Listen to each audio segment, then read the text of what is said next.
Hello everyone, this video will walk you through the process of using the Speedy Carve for your final project, aka your personal museum portfolio exchange print. So let's jump into this similar but slightly different adventure. So in many ways, the Speedy Carve is a lot like linoleum. It's much simpler to carve, but without the backing material, we can easily cut it into small shapes, which makes it really versatile. Our first step, as with the linoleum, is to transfer our image to the block. So here you see the befores and the afters. Now let's see it live. So just like before, I flipped my tracing paper over, added a little pressure, and there you go. That was really fast though, so let's watch it again and talk our way through it.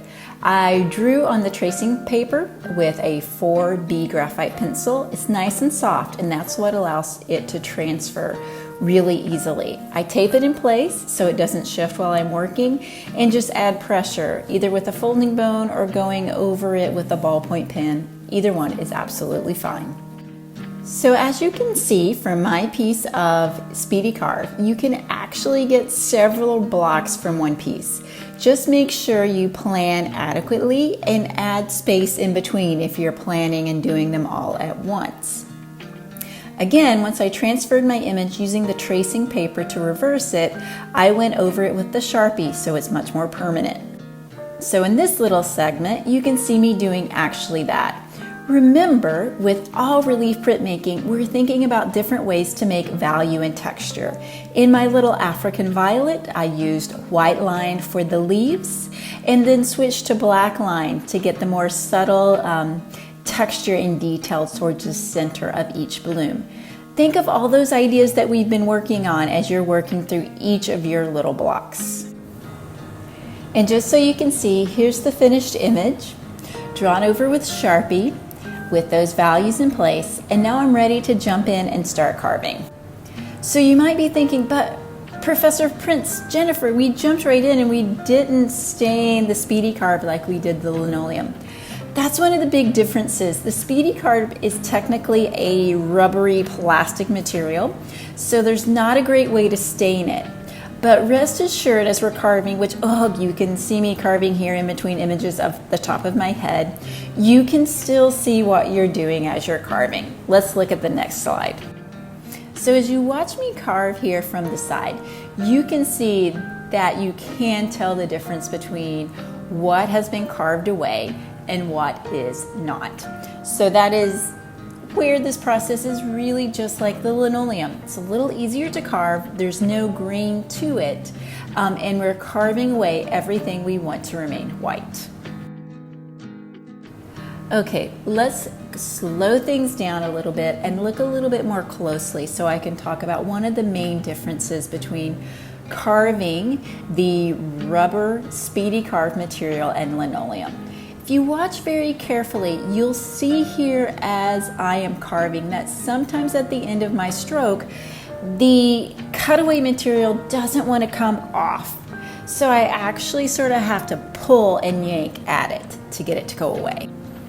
So do keep that in mind, and don't be afraid as you're working to either first go around the very careful small detail areas with the liner block, or your X-Acto knife, or just as you see me doing here, just to kind of pull at, tug to make those little carveaways be removed.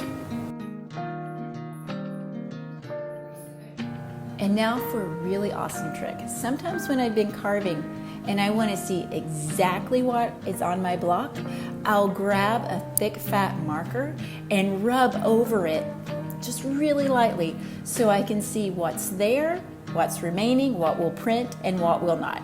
So let's watch that again. So keep this in your back pocket, just in case. It could come in handy while you're carving these little blocks. Okay, so this is where things start to get very different. We want to print these without dealing with the rectilinear format of the block.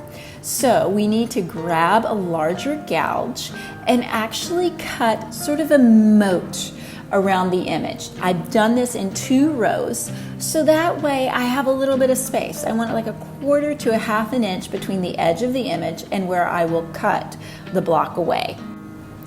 So just again, you can see me doing this. I've grabbed the larger U gouge. I'm carving around my African violets to create a little bit of a moat situation that will give me an edge and actually a place to handle the inked block. So don't forget this step when you're removing your carved blocks from the overall shape of the Speedy Carve. Okay, once you've carved around everything in those 2 rows with the U-gouge, grab an X-Acto or a utility knife and simply cut the block out. Now we have something that we can print just as is. And this is where I think the Speedy Carve is really cool and really fun and exciting to work with, in my humble printmaking professor opinion. One thing to double check as you go on and make all of these blocks is to make sure in that lip area that surrounds the image, and which is really important, it keeps the integrity of the image, that everything is below the areas that you want to print. So sometimes you might need to go around it again with your larger gouge, or actually in your first proof, you'll see that and you'll carve those things out. So just make sure you keep that in mind. Once you've done 1, go on, do 2, do 3, do 4, do 5, 6, 7 of these little blocks. So here's another plant. I'll tell you in class exactly what that is. And here's my little tea bag. Now I'm also thinking again about everything we've discussed with linoleum. I'm thinking about chatter, right? And the direction in which I'm carving in areas that I want to be quote unquote white. I'm also thinking about fallout. And so making sure I don't have white spaces that are too big. So keep all of that in your back pocket as we're working along on this project, those things. Okay, so you will need a printing template for this project. And this is just a really simple template that will tell you the size of the paper. So all that I did was traced a sheet of our printing paper, 9 inches by 12 inches, onto a larger sheet of newsprint. You can use newsprint, drawing paper, whatever you have that is clean that you can work with for this. Now let's print. So this is going to be much the same, but it's always good to review. So I'm on my inking surface. I've warmed up the ink. I'm going to draw out that bead of ink, roughly the size of my brayer. And now I'm going to roll it out. I'm making sure things are really even. As I'm doing this, I'm noticing one side has more ink than the other, so I'm just evening it out. Once I have that nice smooth slab of ink and I can hear a gentle kiss, then I'm ready to start inking my little Speedy Carve blocks. Again, this is much the same. Make sure you've gotten rid of all of the kind of carving crumbs and junk so you don't get hickeys in your final print, and ink in different directions. One more time. So that plant got printed. Now I'm moving on to my African violets. And we can see that there's a different kind of tonal and textural quality to the printing ink than the Sharpie. Okay. On the mason jar, this is where thinking about chatter and the size of my areas really came into consideration. So everything was carved in the direction I wanted. Okay, now I'm going to use my template to actually create my composition. So I can be a little bit more spontaneous and think about, do I want this one to be a landscape, or do I want portrait orientation? Do I want the African violets on top? Yeah, why not? And then the mason jar, and that's empty, so let's put these little fireflies in there. I will say you don't have too terribly long. The water-based ink will dry, so you could compose first and then ink. Just work with what works for you. So I put the paper in place, and just like before, I'm gently pressing down, but this time I'm making sure I'm hitting every block. And while I'm printing one, my hands are on the others. Okay, let's keep going with the printing. Now, I'll be honest, I edited quite a bit out of this, so sometimes it takes time. But keep in mind, you can always check, do that little peek, just keep your non-dominant hand on the paper so it doesn't shift. Give it plenty of pressure. Don't be afraid to give it some pressure. And then when you're ready, it's time to pull the print. And just the reminder that for all of us, it's trial and error with getting the right amount of ink down and the right amount of pressure. So be aware of what works for you, and be aware of how much ink is on the slab and how many passes you're making with your spoons, so on and so forth.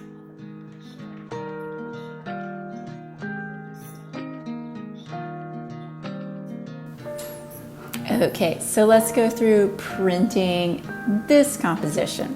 Okay, so again, I'm going to use the template to line my paper up. That's really crucial from one side. Notice how my hand stays in place while I just let the paper kind of fall. And then I hit everything lightly with some pressure from my hand. You can see that it starts to stick in place when I do that. So a little bit more rubbing over this. Again, I'm looking at what's happening. I'm being methodical. I've got my body weight over this. All of those are good things to transfer the ink to the paper. Okay. This is the same as the linoleum, just with the added challenge of having more than one block.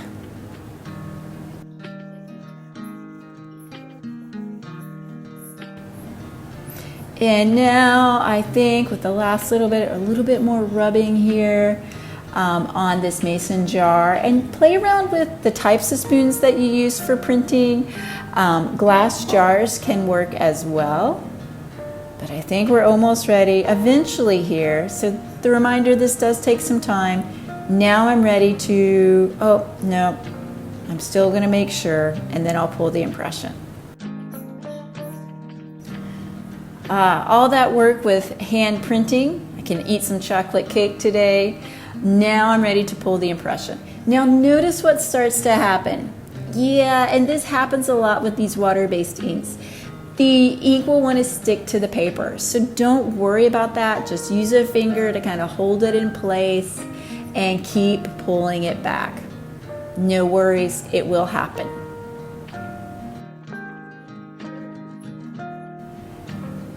And here we go. Here's that impression.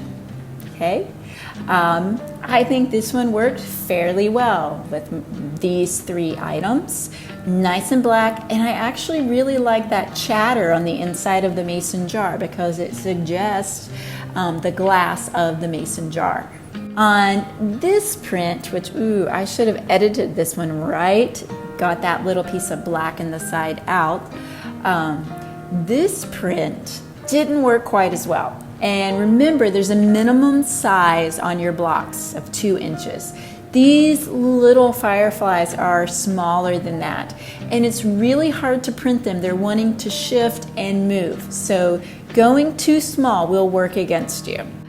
All right, so there we go. Rocky approves of this video for your demonstration for the Personal Museum Print Portfolio Exchange project. For those of you that will be coming into class, I'll be seeing your work face to face, and we may start printing on the printing press. For those of you via Zoom, we'll be connecting and giving you feedback, and I'm excited to see where you guys take this.